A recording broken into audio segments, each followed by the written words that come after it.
Hey, it's Chris Fleming. Welcome back to Spirit Talk. This is the July edition, 2016. Now, a little bit of self-promotion here.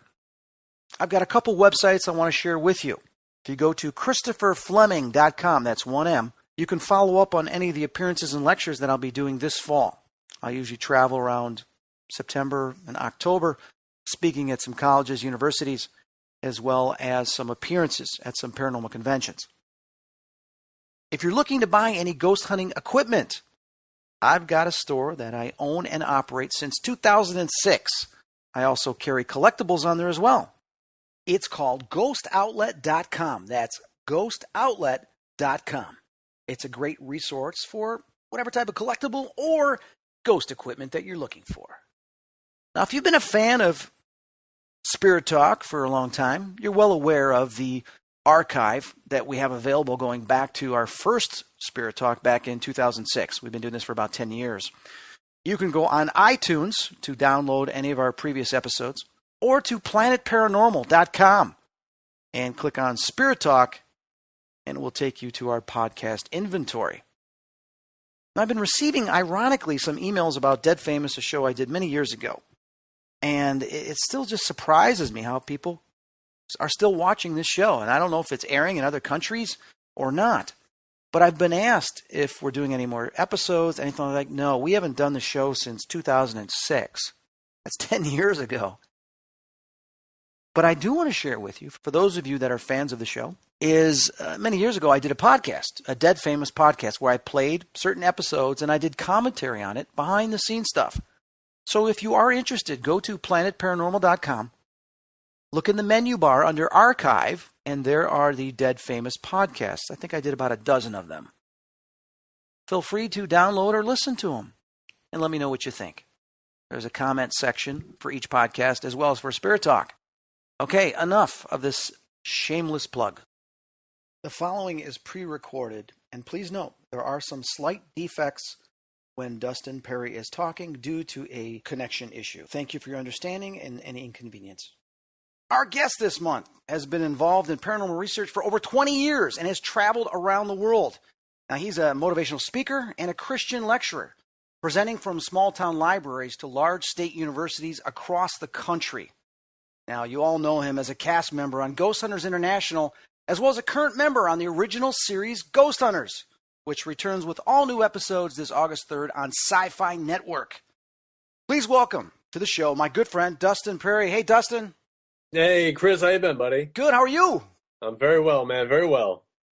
You know, I'm happy to have you on this show because you and I have chatted here and there over the years, sharing common interests, and I've always been excited about the fact of your true intent of what you do. And people that don't know is you really care about the paranormal, you care about people. You're not just going out there being a ghost hunter trying to, follow your passion and everything in the hobby of communicating with the afterlife. You're also trying to deliver messages in the way you do it, creating whether it's morality or whether it's creating influence to people. And I have to say, I really appreciate that, and I commend you on that. Well, thanks, man. I appreciate your kind words. You're welcome. You know, everybody wants to know, from people that when they get on TV and they do these shows, is what attracted you the most to paranormal research and looking for ghosts and spirits? Why? Like a lot of us, I had an interaction with the spirit when I was a child. Something we'd categorize today as a shadow figure, and it always kind of just left me wondering what it was, why it was there. And, I lived in that house for many years, never had any other experiences except that one. But that kind of put me on this path, and I started going out looking for more answers and coming up with more questions mostly. But now I kind of feel like that happened to put me on this whole path, and years of research later, I think at this point, I kind of feel that we're not supposed to have all the answers, that our life, our human experience is here for a reason. And if we all knew what the final chapter was, it wouldn't be that interesting of a read. So as we go through this life, we need to have these experiences. We need to have these questions. and we need to get through it together. And for me, just I love the spirituality of it. It's one thing to go out. People always say ghosts, ghost hunters, and the term is just it's fine with me. But at the same time, it's like when you have a serious conversation about it, a lot of times the term ghost has a negative connotation. People automatically write it off and think it's kind of a joke and hokey. But when you use the term spirit, I think people start to think a little differently. We start talking about our souls persisting from this life into the next realm. That carries a lot more weight. And that's what I'm all about. And I love being a part of it. I love witnessing these little glimpses, these little interactions with the other side. And, after doing it for 20-something years, it's more important for me to have that experience with other people. I want them to witness it so that maybe by glimpsing this, they'll realize that this life is more about, others rather than just ourselves. And they'll live a wider, more giving, loving life, putting themselves second and others first, and realizing that there's so much more that we don't see. Wow, well said. And I agree. And it's nice to hear that because, it's funny, over the last couple years, I've been like, why am I sitting here going through all these EVPs looking to audio? I know ghosts exist. I know EVPs are real. It's like, why am I spending so much time communicating with the afterlife instead of focusing on my own life? Right. Yeah. And I think that's the one thing I've talked to a few people, and they say someone had bought a spirit box, and they said they do the spirit box every day. I said, why? He says, well, I try to get questions for my day. I said, why don't you just live your life and in this hobby? Don't become obsessed with it. You can dabble with it here and there for good reasons, but don't do it every single day to guide your life. You need to live your life. There's a difference. We spend so much time looking at the afterlife and the dead and talking to the dead. It's like, okay, it's good to do that. What can we learn from them? But remember, let's apply that and let's focus on our real life while we're here. Yeah, I'm with you, brother. Don't spend so much time documenting the dead that you forget to live your own life. It's so important. And I think that's a real good message. And a lot of people spend so much time doing it that it becomes addicting, like anything else. You enjoy doing it. It becomes you become passionate about it. It can become overwhelming, but you have to do everything in moderation and do it for the right reasons. I never go to it for guidance. I'm just there to document what's going on around me. I have a good time. I like to mess around and talk with people, and the spirit work can be very funny. I mean, you and I have done some investigations together and some public events where they say sometimes inappropriate things at the worst moments, and it's funny, but you can't go there looking for guidance. This is your life and you're going to live it your way. Right. Do you ever think that we'll get all the answers we seek in paranormal research?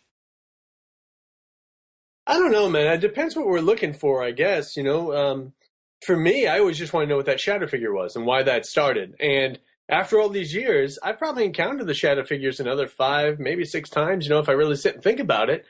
And they've never given me any more evidence as to what they are, what their nature is. And you hear all the same theories I do, the interdimensional beings, are they aliens? Is it all a fabrication of our mind? All I know is I never get any audio. Anytime I've seen them, I've never recorded any audio. They kind of, shimmer in, shimmer out. They're very fast. And they always leave me wondering what's going on. But I kind of feel like that's what guided me on this path. So that's why it's there. That's why it happened to me. And every once in a while, they just signal me. And it's fine. It seems positive. I think automatically anytime somebody sees something that's gray or shadowy, they think it's bad. It just is what it is, Right. But I don't know. Like I said, I don't think maybe we're not supposed to have all the answers, but it all depends what you're looking for. And for me, at this point, I'm not really looking for anything except an opportunity to further try to heal the world and change the world and get people more spiritually aware of who they are as spiritual beings. This whole earth, man, this is just an island home for us. We're not from here. We don't belong here. This is just a little trial run for us while we're figuring things out and as our souls are maturing through this human experience. At least that's my understanding that I've come to because of all this stuff. Yeah, I see that, and having I was able to attend one of your lectures. We did a co-op presentation together at an event, and I was able to listen to what you had to say and see what was behind, your messages and why you do what you do. Why the call for yourself to do the spiritual and motivational work? It came about kind of by accident, at least my understanding. I'm sure everything was guided, man. We all are where we're supposed to be. But I feel like for me, it was thrust upon me by accident. I was traveling doing the international show, and I was traveling with a crew of mainly young single men who are out with money to spend in different parts of the world, going out and doing what young single guys do. And an old married guy like me couldn't partake in those things. So I'd grab a beer or two, buy a round, and go back to the hotel. And I get online, and I mean, this was back when we still had MySpace for God's sake. Oh, wow, yeah. But I'd be on there, and people would write. It would start with orb questions and photos and questions about the show, and then as people became more comfortable, they'd start asking questions about like their love life, their relationships, how to deal with difficult family members. I don't like my job, and I was like, I'm like some weird paranormal Dear Abby, and I was like, well, I've got nothing else to do, so I guess I can write back and try to be of assistance. And it just turns out I really enjoy it. I really do like it. I remember being back in high school, and I always loved death and dying, sociology. Those are like my favorite subjects, which came into play perfectly for what I do.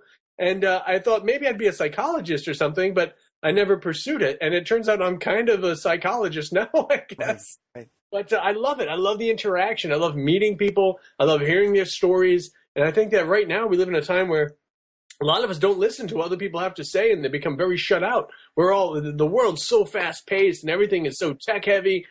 Time for interaction, time to sit there where somebody doesn't look at their phone during your conversation.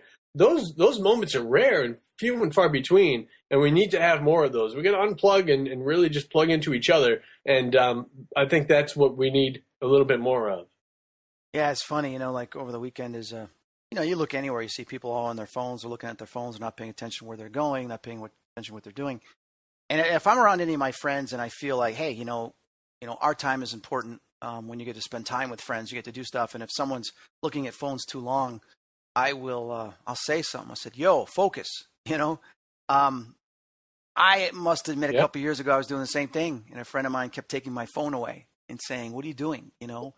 Let's spend quality time. So, right. It's well said. And like the world we live in, work becomes so consuming. The day job, this, that, and the other. Like they expect you to always be there, whether you're a salary employee or not. Like people are constantly texting you about work or sending you something about work. You're getting emails. You need to be available. And depending on what your jobs are, maybe it's a little more prevalent in some of the industries that I'm in and that you're in. But it's almost like you're never off the clock. And so it's difficult sometimes to find that time to shut down the phone and be like, okay, I'm not going to be around for a little bit, but you really need to do it. Oh, yeah. Well, we look at there's good things and bad things about social media as well as with the connection we now have with the entire world and with one another. I remember when we didn't have to go through emails. And now you get bombarded with so many emails. It's a job just going through the emails. Yeah, for sure. For sure, man. But with everything you've done, over the years, you've been on Ghost Hunters International, traveled all over the world. You've been on Ghost Hunters, still on Ghost Hunters. What is it about writing the books that you write that appeals to you? I picked up when the book came out, What's Next by Dustin Pari. And I read this and I really enjoyed it. And it was a pretty quick read. It talked about some of your trips. What I really liked was the humor that you would throw in there as if I was there with you, and some of the details of what you were doing at the precise moment, and how hard you really work, juggling all these jobs and then going ahead and travel. What compelled you to write your first book, and how long did it take you to write this? So What's Next was written pretty much over 2 years, and that followed me from leaving Ghost Hunters International, trying to get my own show off the ground, trying to figure out what to do with my life, take care of my family first and foremost. And as I was writing it, I didn't think I'd ever do anything with it. It sat in my desk drawer for some time. And then I kind of felt like I had to put it out there because, although what I was trying to do didn't come to fruition in the way I thought it was going to, I think there was a good lesson in there for people not to give up on their lives. And so many people would come to me with, oh, I hate my day job. I hate this and that. And I was like, well, what are you doing to change it? Oh, well, it's too hard. I'd have to go to school at night, or I'd have to do this. I'm like, okay, but the alternative is to continue down this negative, miserable path where you disdain your day-to-day activities. Like, this is your life. This is what you need to figure out. You need to find out what's next for you in your life and be passionate enough about it to do the work and to get there. and I felt that a lot of people weren't doing that. So I love writing. I've always enjoyed writing since I was a kid. I used to think of myself as the king of the first draft. I would write it once, and that's what it was. But I realized my punctuation. That was me too. Yeah, they were good writers. Just that pesky punctuation gets in the way, you know. So I have my dear friend Jessica Jewett down in Atlanta, who edits for me. God bless her, because I write stream of consciousness. I write spur of the moment, and if I don't write it when it's in my head, it's gone. It's gone forever. You know, I can't even write notes. I need to write the whole thing, and I like to handwrite everything. So she's good enough to go through it and put punctuation in, but she talks to me, you know, on a regular basis, so she knows my voice. She knows the way I think, so she doesn't edit it in such a way that my voice as a writer gets lost. I think that's what's so important. My readers are so important to me, and you know, when I go on Amazon, I read the reviews, or somebody sends me an email, or it comes up. I went to a race recently in NASCAR in New Hampshire. A woman was waiting for me at the gate, knowing that I go to this race every year, waiting there with a copy of the newest book for me to sign, and told me how much it meant to her. I was like, this is amazing. You know, like, that's such a humbling moment, like, just so touching to know that, you know, I'm not a New York Times bestseller by far. You know, this is not crazy work that is going to get a lot of public acclaim, but it makes a difference to somebody. So it makes a difference to me to do it. That's great. Now, you have a book that just came out called And the Devil Shivered, and the book that you published previously is called What's Next. Now, both of these are available on Amazon.com in paperback and Kindle, and I purchased the not the hard copy, but the soft copy here because I wanted to have something in my hand. And I think we had that conversation. You like having a book in your hand. Yeah. I like the look of a book. I like the feel. I like the smell of a new book. It's fantastic. Yeah. You know, it's great. I worked at a Barnes and Noble store for many years as a morning shelfer before I would go do my other jobs and stuff. And I love it. I love being in bookstores and everything. They're harder and harder to find these days. But my friend Jessica pressured me to finally put out a e-format. She's like, you have a lot of e-readers and they want it. And I was like, well, I guess I'll leave it up to them. If that's what they want, great. But you know, I'm a paperback guy, but so I put out both. It's all good, you know. And The Devil Shivered, like you said, just came out this year. It came out on Valentine's Day, and I wrote that one every day for a whole year of my life. Wow! No matter how tired, no matter what was going on, the entire filming of the new season of Ghost Hunters is in there, and a lot of behind the scenes stories, a lot of travel stories. But I wrote every day for a year, and it was important for me because I wanted to kind of squash all that notion of how easy life is for somebody that's on television. I was like, trust me, this is reality television. We are not big, soap opera stars or something. We're making a lot of money. It's like, I get on my day job, I get on a plane, I fly somewhere, I work all night. Sometimes I don't go to bed. I get back on a plane and fly back and go back to work, you know, and that's what it is. But, and also for me, it was important to document a lot of my personal stories to hand down to my family. You know, as I get older, as you know, man, day to day, like a case you did 3 years ago is not as fresh in your mind as it was the day after you did it. So I wrote down everything for a year. And so someday, many moons from now, when I'm sitting there in a soggy diaper in a nursing home and somebody in my family wants to know what I did with my life, they'll have a book in my own words when I was fresh and of young, sharp mind. Here's everything I did for a whole year, you know? God, you're inspiring me. No, I'm serious. I mean, the thing is I'm sitting there listening to you, and I'm like, oh, my God, you know, because I kicked myself when we were doing Dead Famous that I used to take notes, and I used to write some things down. And I remember thinking, okay, I'm going to write a book about this. And I was so busy doing all the audio analysis. I didn't have a team. It was just me. So, you know, here I am doing all the audio analysis, which I spend 30, 40 hours on, and the videos, and I didn't have time to write. But I wish that somehow, some way I followed up with that and wrote all those things down because I've forgotten some of the places we gone to, the time frames and all that. So, you know, everybody listening, listen to what Dustin's saying. If you're thinking about writing a book, or if, you know, you keep a journal, you know that you've got to write it fresh that day when it happened because you're seeing that perspective. Yeah, it's very important if you want to do anything, if you want to document anything, you do it while you're in the moment. You know, if not, it's lost, it's in the wind, and you know, it becomes a big fish story at some point, and then you don't know the fact from fiction in your own life. Yeah, but you know, it's crazy. But yeah, writing books are very important to me. It's something I love to do. And I'm passionate about it. I like to think I'm pretty. I appreciate, by the way, you said you thought it was funny because I try to put a lot of comedy in there. The shows, as you know, man, they want the shows to be scary, so they don't put in a lot of the humor. I usually get like the last beat of KJ and I doing something goofy and wonky, and Jay like rolling his eyes at us. But you gotta have fun, man. If you're not having fun doing whatever you're doing, it's time to make a change. So I try to put a lot of that in my writing, and I look at the world in a real wacky way, but I enjoy it here.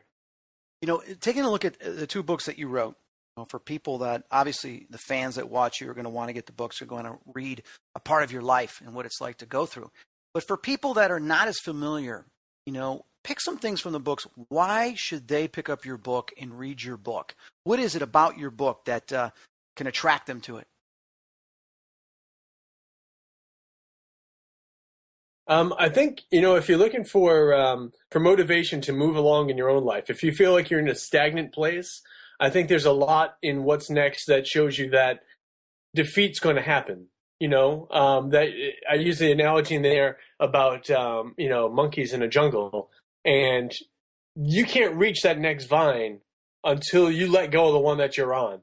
And there's a faith leap there, man. You got to reach out with that hand, and you just got to hope and know that you're going to get that next vine. And there's going to be times where you don't. There's going to be times where you fall face down right on the floor, but you got to climb back up, and you got to do it again, and you got to do it again. And it's not going to work right all the time, but it's so important to be persistent and not give up on things, and not give up on your dreams and your goals and your aspirations.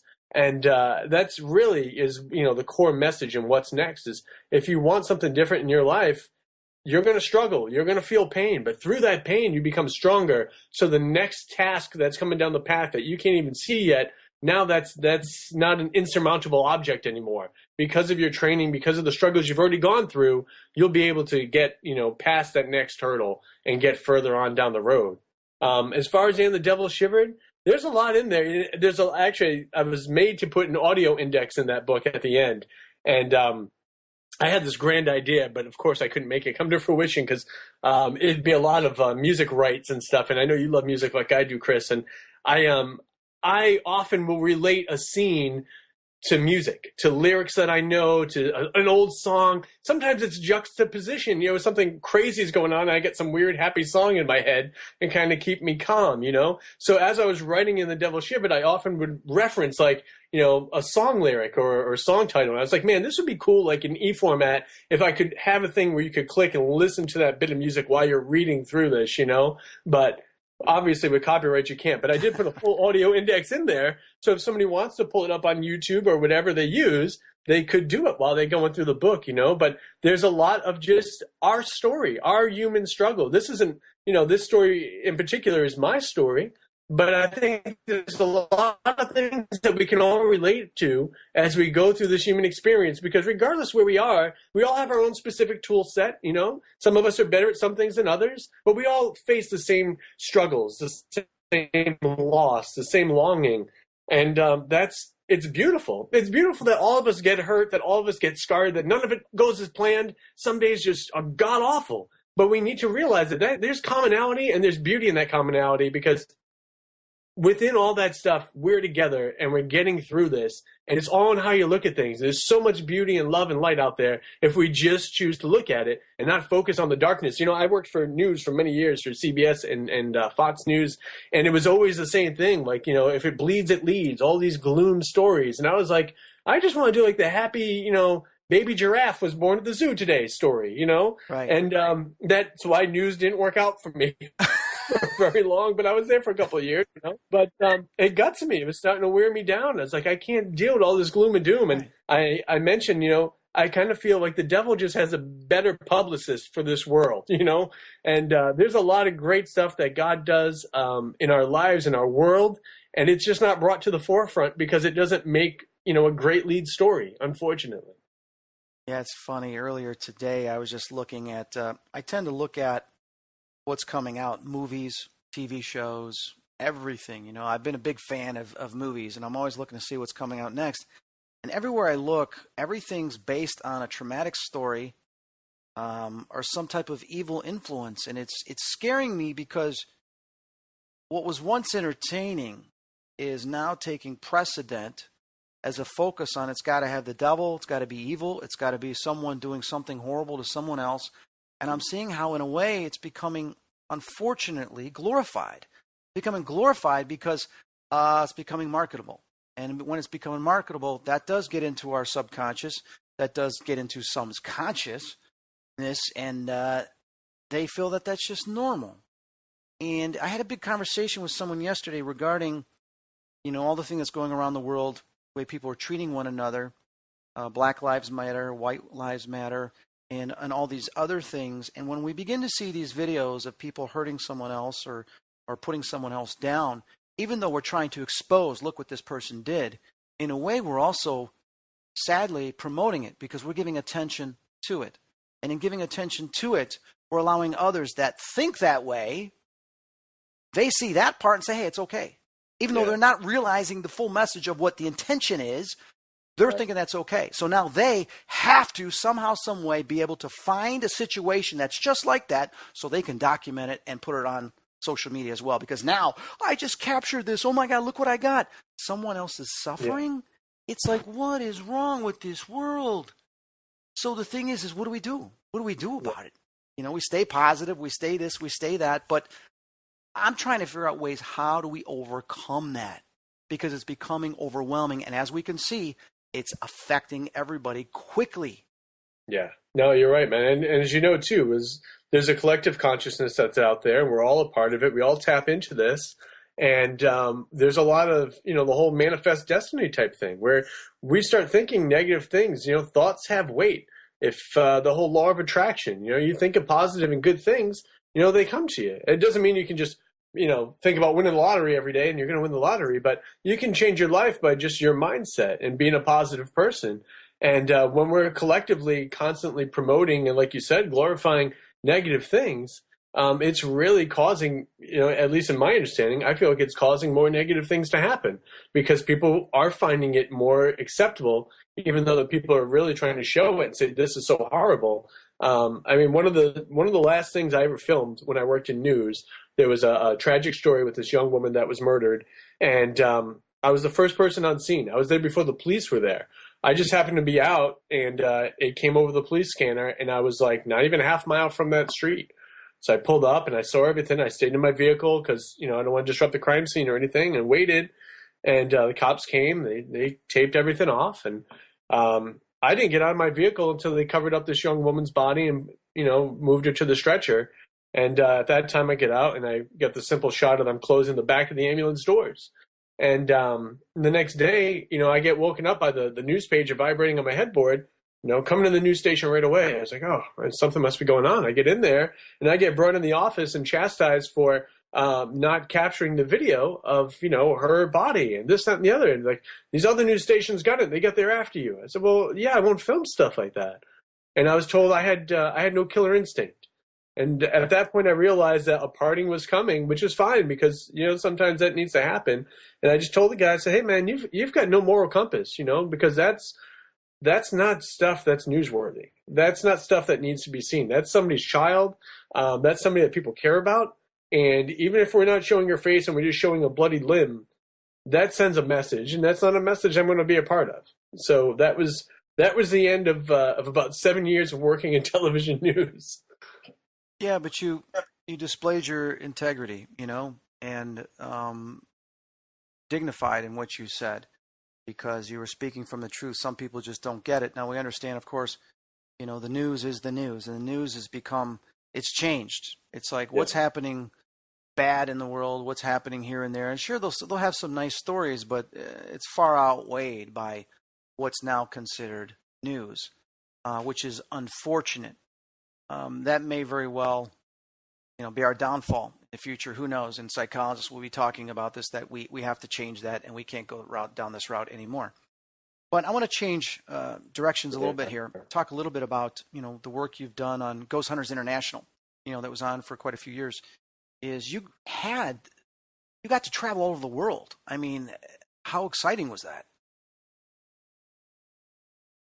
Oh, it's amazing, man. Like really just I grew up with a really good family, good parents. My dad worked hard to take care of us, and we lived well, but simply. We had some nice little niceties to go away here and there. But I never would have guessed that I'd travel the world to over 20 some odd countries. Like it was a big deal for me as a kid that I made it to Canada on a bus. Like that was a big story in my world.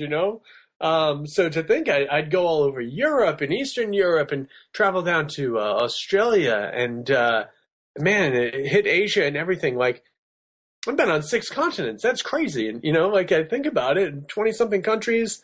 It was beautiful. It really was. And like you said, you get so caught up in doing it that sometimes you miss it. And you're so busy filming and traveling. You get one day off a week, and like by that time you're so exhausted. You're like, oh, I just kind of want to stay in the hotel room and sleep. Right. But then again, when am I going to be a 2-hour train ride from Venice? So I'd get up and go and check it out. And it was just so cool, man. Just like I said, from a sociological aspect, to see so many different parts of life, to see how people interact, to see how people, simple things like shopping. I remember being amazed in Europe to see people getting off, the subway and buying their groceries for dinner that night and bringing it home. We're like, at least where I live in America, you go shopping once a week, you get a whole bunch of stuff, you throw it in there, and then you make it whenever you want. And it's like, no, freshly prepared stuff like every night. I'm like, that's amazing. That's so different from what we do, And then I'm out in, a tiny little town in Africa, out in the plains, and they've got this dusty old store where I remember soda cans being next to the rat poison. I'm like, that's an interesting place to keep those two things, There's different ways of life, but they work for different people. And there's so much beauty in that. And, the locations were great. The investigations were great.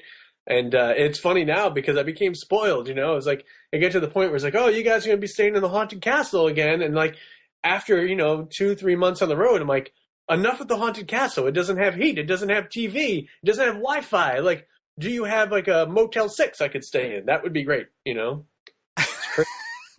I know. I'm there with you. I understand. I'm very fortunate to have gone to some places, and I know how tiring it is. You can't go do stuff. You're just way too tired. Yeah. Yeah. What is it? For sure. When you look back on some of the investigations you've done, the locations that you've gone to, what would you consider, and you've probably been asked this a lot, what was the scariest experience that you had that was like, reflect back on, you're like, oh my God, that was incredible?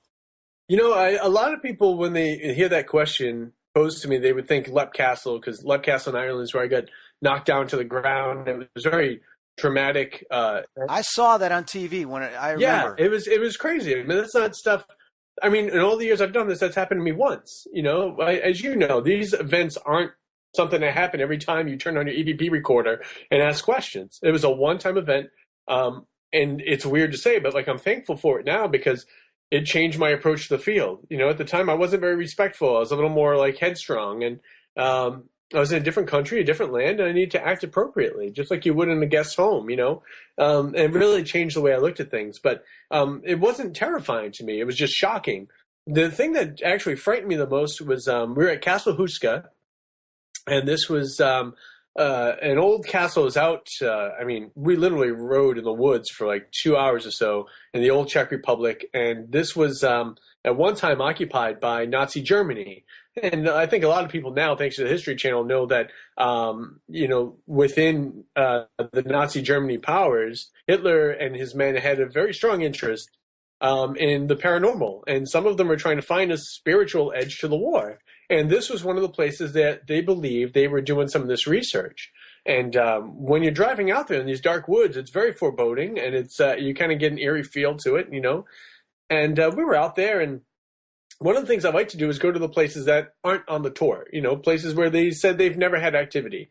And I found myself in an attic space. I was with young Ashley Godwin, who was new to the team at the time, young girl from Georgia, very nice. And we're up in the attic space, and I can see in the distance, there's like a dark, shadowy mass in the corner. And not knowing the land, not knowing if the windows are broken out or anything, could there be animals in here? I don't know what's native to this area. I just threw a rock over there to see if I could make it scurry away. And I throw the rock and nothing happens. So almost like jokingly, because this also has never happened before, I said, hey, can you throw that back? And within moments, a rock lands at the feet of our cameraman, this kid Steve Purcell, who like jumped back a couple of steps. He's like, "Dude, what was that?"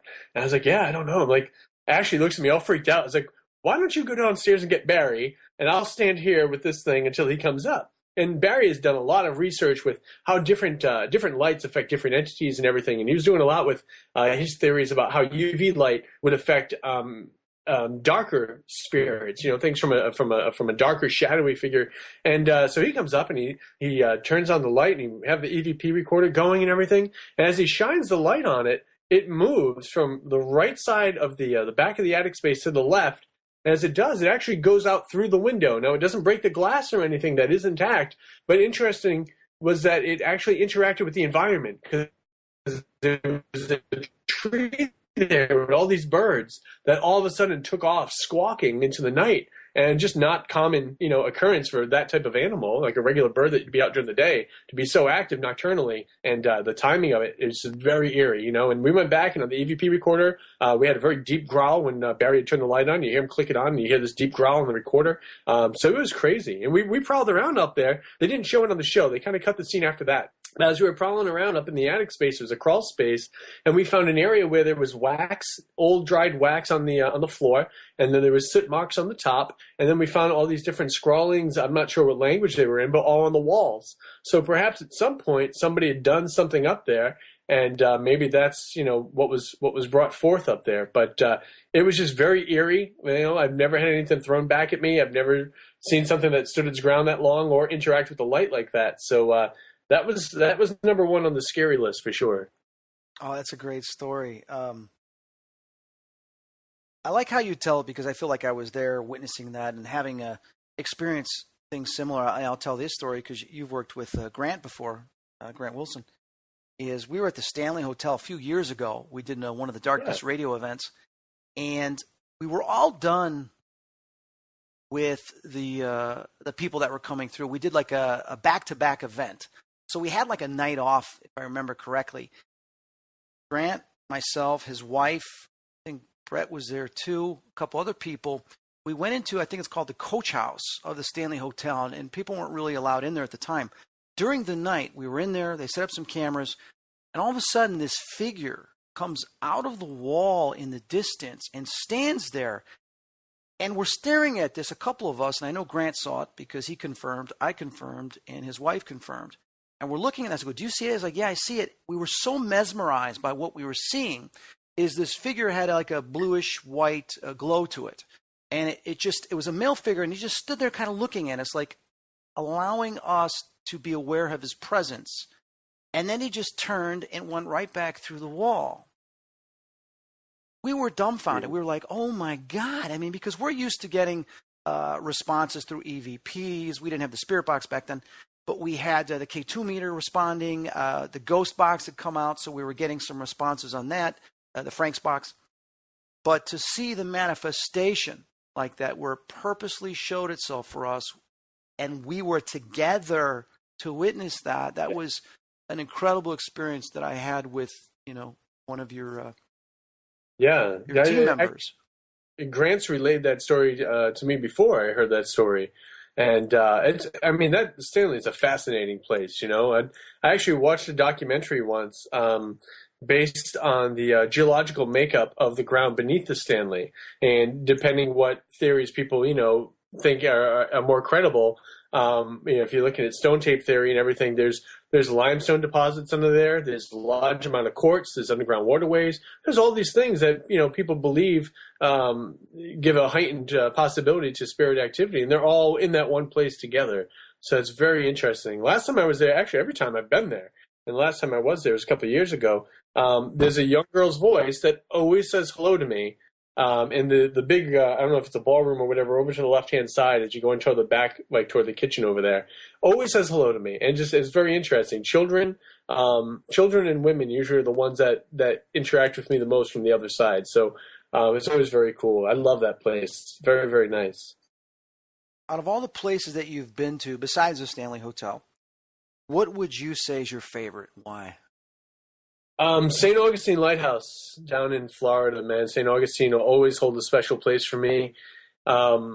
I had just it was about season 1.5 or season 2 of Ghost Hunters, and for years since seeing the shadow figure as a kid, I had done this by myself. I had gone out into the woods, into the old abandoned houses, and things that we tell people now, like, listen, you shouldn't go there because it's not safe, not even just spiritually, it could be wonky, but the buildings aren't safe. You shouldn't be in old dilapidated buildings. But as a young kid, that's what I did. And then once I became part of the Ghost Hunters crew, I was like, this is awesome. I get to go in people's homes and like help them out and check things out. And then they've got me down in St. Augustine. I'm in this lighthouse, and I've always loved lighthouses. They're fantastic. And as I'm in there, we hear this woman's voice yelling help, and we look up, and I was there with Brian, and we were on, like halfway up, whatever, and we see this apparition come together of this woman, this gray figure. You can see her dress, you can see the folds in her dress, and she's pacing back and forth, and Brian asked her if she can come like a couple levels lower so we can see her better, and we see it move down, and I remember like frozen. Like, I've been looking for this for years. Now it's here, and I don't know what the heck to do.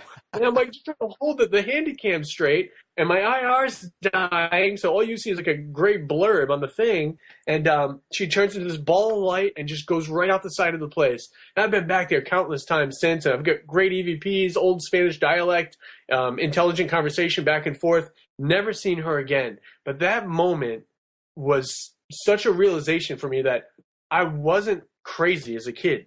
That this actually happened, that these things actually come forth, and we can see them, and we can interact with them from time to time. And like, man, I get chills just thinking about it. It was just, I was completely paralyzed, not by fear, but just in awe of, wow, everything that I've been looking for is standing, just a couple of feet from me. And I just don't know what to do about it, but just watch it, It's just so cool, man. So cool. Such a incredible feeling on many levels. Not only confirmation for your childhood, but it confirms your faith, life after death. Yeah, for sure, man. It's a moment of spiritual realization, and I don't, everyone's got different theories, and until we get to the other side, I don't know if we'll know which ones are right or wrong. I don't know if it matters, but I don't think that spirits are trapped per se, as much as I think that some of them choose to linger a little bit longer. I think that maybe some do stay because they don't understand that forgiveness is given, and maybe they do have some guilty reason to hang out, but I think that a loving deity, however you see him or her, for me, I'm a Christian, so that's the guidelines I understand and operate by. But I don't think that a loving God would ever deny forgiveness and mercy and passage to the other side to one of his children. And so for me, when I see a spirit that's lingering, like a lot of my questions, like, oh, why do you come back and visit? Why are you here? And it's just so fantastic, though. It really is. Like, I still get excited when I get an EVP, as much as listening to hours of audio is painful. It is. It's god awful. I hate it.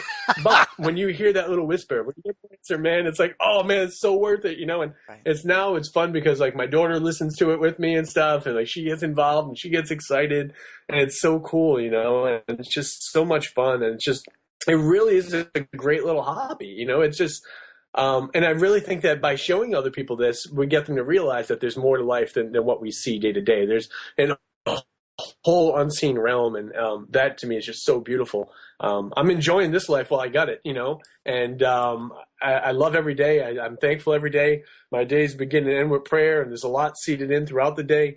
But when I get to the other side, I'm hoping to relax a little bit, You're so funny, and you're such a great guy. I mean, for the years I've known you, it's always, your energy is so positive and so amazing, and it's so honest, and that's what I love about you. So I just want to thank you for your friendship. I really do. I really do. Oh, dude, the feeling is mutual, man. As well as I do. You travel the road a lot, and you meet a lot of people, and there's some people you just resonate with, from day one, and you're like, oh, this is a good person. Like, I can deal, I can work with this person. I understand this person, and just that's certain souls, just connect, and I think that's why when we do investigations, the energy of the people working together makes a difference, and the person you're trying to contact makes a difference, because certain people just click, man. Absolutely, and there's been times during our TV shows and everything that I was called Rock and Roll Ghost Hunter. You've been called the Rock and Roll Ghost Hunter. So right here, right now, what is your favorite all-time hard rock band? Favorite all-time hard rock band. Let's see. I grew up listening to the Beatles and stuff, although they were way past my time. I'm an Elvis man, but I don't consider them a hard rock band. I've always loved Metallica, Guns N' Roses. If I had to pick one, man, it comes down to probably those two, and maybe just because I've more recently seen Guns N' Roses, I'd have to go with Guns N' Roses. All right, favorite rock song. Damn, I don't want Supernatural to influence me so much, but Wayward Son is one of my favorite songs. That's so cool. That's so cool. Yeah, I enjoyed reading your book, What's Next, because you spoke about a couple rock bands in here. I forget which ones because I read this a little while ago, but I loved that you put in some of those details. Yeah. I love my music, man. I love rock music. I love old country. I love old country, like, man, Willie and Waylon and David Allan Coe. There's some songs that David Allan Coe has written that I listen to him. Like, man, he wrote these, 30, 40 years ago, and I feel like he and I had a conversation, and he wrote it about my life. It's just, and when man, you travel. When you're out there on the road, sometimes that music playing in your ears is all you got for companionship, and. It's the back cover of And the Devil Shivered. I'm sitting in an airport by myself. I think it was probably around like 2, 3 in the morning, waiting on a flight that was going to come many hours later. And I got my Santa hat on. I've got my earbuds in. And I'm like, that's my life, that my life is on the road. The title of that song, the title of that book, And the Devil Shivered, comes from a Willie Nelson song called Devil in a Sleeping Bag. And the lyric is, and the devil shivered in his sleeping bag. He said, traveling out on the road is such a drag. Man, if that isn't true, man, as much as it looks glorious and I'm very thankful for it, man, is it tough, this hotel room after hotel room and just rolling forward. And there was times I woke up and when I was doing GHI, man, there were times I woke up where I didn't know what country I was in. Because it was like a different country every week. And I'm like, I'm checking the currency. I can't read it, so I'm still lost. I'm like, where am I, man? And then you go those travels and those shoots where you haven't had any food for like so long. And you're so hungry. Yeah, so hungry. And like, I'm a picky eater, man. I would travel with Pop-Tarts and peanut butter. That was my staple. Like, no matter what, I've got Pop-Tarts and peanut butter. Funny thing, where the heck was Romania? Romania didn't have peanut butter. I had peanut butter with me that I picked up. I already ate it. I picked up some more in Italy because they have peanut butter. And I was in Romania. We were doing Dracula's Castle. And I traded a jar of peanut butter for homemade moonshine from a gentleman who was out there. I had like a sip, and I thought I was going to lose my vision, so I gave it to some of the guys on the crew. And then I didn't have any peanut butter or liquor, so it was a lonely trip. Have you tried the peanut butter Pop-Tarts? Yes, delicious. Oh, my God. It's fantastic. Warm peanut butter? Come on. Life is good, man. I was just last week, it hit me last week. I thought of it because I walked by this aisle and I see the Pop-Tarts. So I'm looking for peanut butter Pop-Tarts because I'm like, I got to have them now. And I'm asking everybody that comes by. This girl comes by. She's just gets off her phone. I said, excuse me, can you help me find the peanut butter Pop-Tarts? And she's like, what? People think I'm crazy. But I was in such a good mood. Yeah. I'm going everywhere. Has anybody seen the peanut butter Pop-Tarts? And then someone that worked there at Walmart comes up and goes, you're looking for the peanut? And they look and said, sorry, so we don't carry that. I'm like, no. I said, well, so much for that. But I had to share that story. Now, everybody knows you've been on Ghost Hunters past couple seasons. Is that right? Yeah, I went back 2 years ago. I went back to help out with 2 episodes. That was the deal. Could you come back for 2 episodes? Because Amy and Adam were going off to do some stuff. And I was like, yeah. I'd always liked the show, like the people. We always get along well. Let's do it. And now it's been 2 years and 2 seasons, and I haven't missed one, man. They suck you back in. It's like working with a here. That is awesome. So tell me, you're filming, did you just wrap up the last season with Sci-Fi? Yeah, we've been all wrapped. Yeah, we're all wrapped for this new season. Everything, as far as I know, is all done and put together. So we'll start promoting it probably pretty heavily in the next week or two.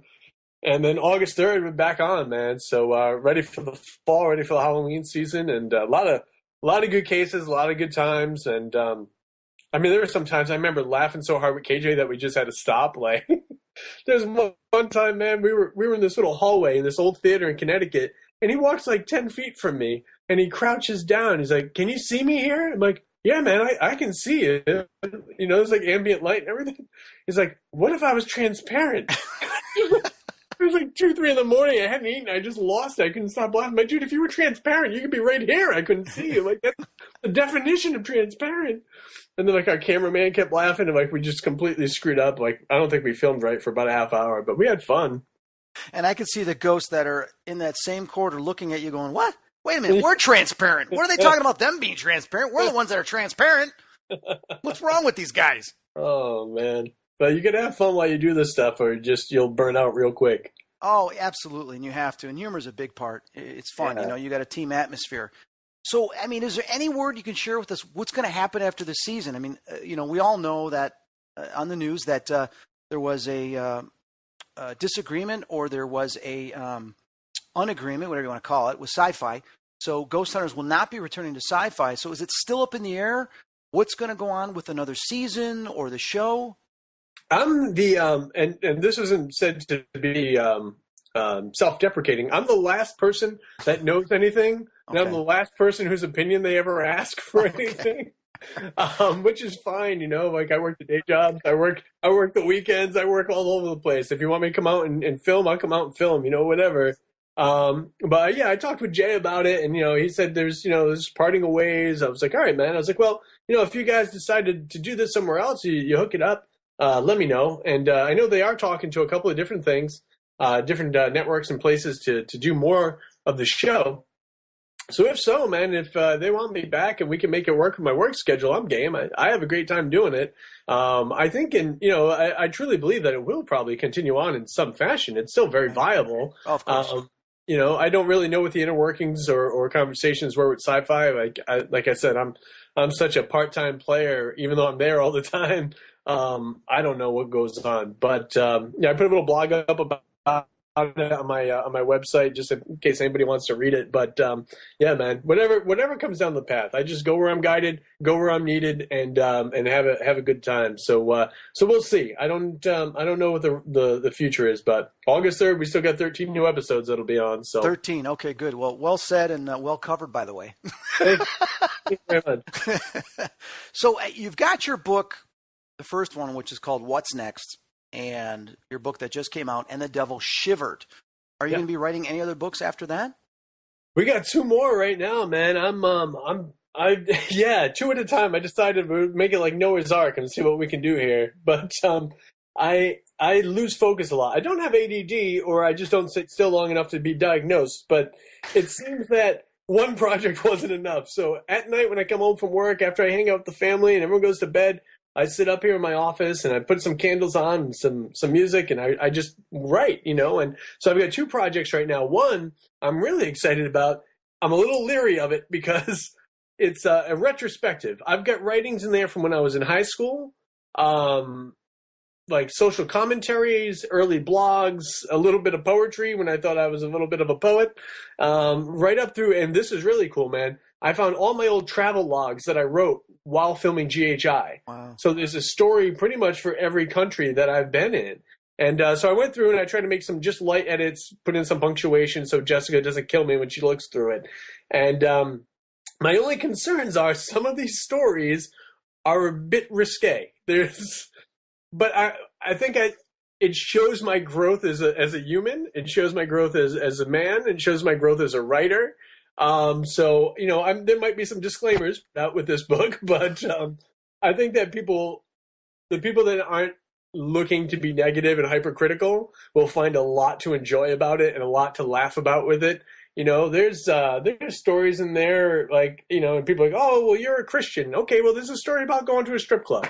I was a young boy, like, you know, as I'm growing and learning the ropes, you know, like this is life. This is my life in literary form. But I think there's a lot of really cool stuff in there people like, and really funny stuff. And then the other one is a collection of, so, you follow me on Twitter, bro. You see all my posts and everything. So I do a lot of motivational things, but you're limited in character. So I can't go on and on with the full, monologue of what I want to say. So I figured I'd put it in book format. So I take each quote and I put it at the top of a page, and then the rest of the page I expand upon that and write why I wrote that, what it really means, so that people can kind of read through it.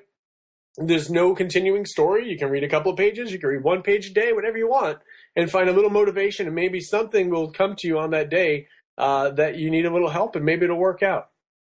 Yeah, there's so much I want to say, but we don't have enough time. And that's okay. I mean, you're the guest on this show, and it was incredible hearing some of your stories. In writing your books, I've been so far behind in writing my own books because I've been dealing with a lot of personal things, medically as well as spiritually, that I've had to deal with. So it's been difficult. But going to what you said is, I've read some other people's books, and there's certain things they leave out. And there's other people have written things, and they feel, afterwards that, God, should I have said that? It was so personal. In my own sense, I think is we all evolve as human beings. We all make mistakes. We all are in situations that people might just see us on TV and can't believe we're in that situation, but they don't know the full story. And I think there's always a message or a story there, because you say going to strip joints. It goes, I used to go to strip joints all the time, in 2000, whatever. And I had a lot of clients. When I say clients, is, women that came to me for readings, and they were strippers. Okay. And there's good and bad stories with this stuff. I got involved with, stuff I shouldn't have got involved with. But what came out of it, as life has an experience for you, it puts you in certain situations or places to teach you a lesson in the long run, as well as to be able to identify and have compassion towards other people that you wouldn't normally be around, to realize that it's not just your perspective. The whole world has multiple perspectives. And in that, it teaches you something. So the thing is, you pull from that saying, hey, listen, this is something I look back on, like, what was I doing? This and that. But here's what I experienced. So now I know why the Creator had me go down that path or put me in that situation, because my God, what He taught me. Right. Now I take that and I share that with other people. And that's the way I'm looking, and from what I'm hearing from you, because you've always had messages. I read your book. I'm not just someone that says, oh, your book looks cool. But no, I read your book from cover to cover. And, and I praised you after I wrote this. I said, great job on Twitter. Thanks, man. The thing is that there are people that will write about their stories, and it's just about them. With you and I admit, I'm way behind. I haven't written it, and I have some good reasons, but it's difficult. It is very difficult to sit down and write a book. Yeah. The end result is you have a story to tell, but make sure that story can be related to other people. Make sure there's a message there. And that's what I like about what you're doing. You're saying, hey, it's not just about me. It's not just about my life. There's something to what you've been through that you're hoping relates to the people that read it. Buddy, I might tap you to write the foreword to that new book then, because I think you got a good handle on exactly what I'm trying to say. I do, and I know when I have 5 books I've finally decided to write. I have a plan, a 5-year plan, and I'm writing the first book about my father. Nice. And I decided to do that first because it's more mainstream. Because I'll be honest with you, I've been afraid to write my book about my personal experiences. And the reason being is because people are going to think I'm crazy. Even though I can validate everything I write in there, is people are literally going to think I'm nuts. Right. Some of the stuff that I've gone through. And I've been conscientious about it. I've been insecure about it. So I've decided that'll be my second book. But the thing is that you have to write it before you're gone. You have to write it before you forget. Right. And the thing is it's about people that read it. The book will reach people that need it in their hands to help them. Mm-hmm. That's what's important. But So any last words before we begin? See what I mean? Before we begin, we're going to start all over. Screw it. I didn't like this podcast at all. We're gonna redo the whole thing. No, I'm kidding. But sometimes the things I'm dealing with is my mind shifts. Yeah, mine too, buddy. No worries. For everybody listening, you can contact Dustin on his website, which is paranormalrockstar.com. That is paranormalrockstar.com. No affiliation with the energy drink. Nope. Or you can get a hold of him on Twitter at Dustin Pari, Pari. Go to Amazon.com. You can get either the paperback or the Kindle format of And the Devil Shivered. and what's next. Dustin, I want to thank you for being on the show. You are a wonderful human being, as well as a heck of a guest, and I wish you all the luck in everything you're doing, my friend. Thank you so much, my brother. I really appreciate it. I appreciate you having me on, and thanks to all your listeners. Just keep kind thoughts and always go forward with a loving heart. Well said. This is Chris Fleming and Dustin Pari on this month's edition of Spirit Talk. I'll see you next month.